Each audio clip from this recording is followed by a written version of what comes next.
गाँव में पढ़ा बुत के तना ये जानी चालिया वा पटना।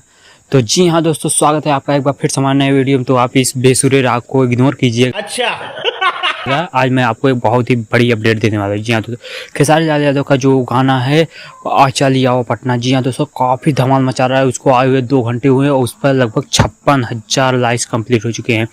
और उस पर व्यू आप सोच सकते हैं कितना ज़्यादा हो चुका होगा। बट अभी यूट्यूब जो है वो व्यू अपडेट नहीं कर पाया। यूट्यूब भी हैंग हो गया उस गाने से। और जो अखिलेश कश्यप का पुराना अवतार था वो वापस आ चुका है। जी हाँ दोस्तों, ये कुछ लहंगा लखनऊ टाइप का गाना है। इसको लिखे हैं अखिलेश कश्यप और मन्नू साहू ने।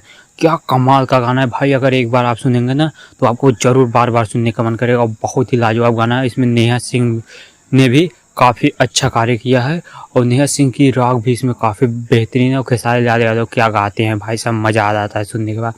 तो आज के लिए ये अपडेट थी। अगर ये अपडेट आपको अच्छी लगी है तो वीडियो को लाइक और चैनल को जरूर सब्सक्राइब कीजिएगा। आपको ऐसी जानकारी आगे मिलती रहेंगी तो हमारे चैनल को जरूर सब्सक्राइब कीजिएगा। Bye bye, love you all, take care.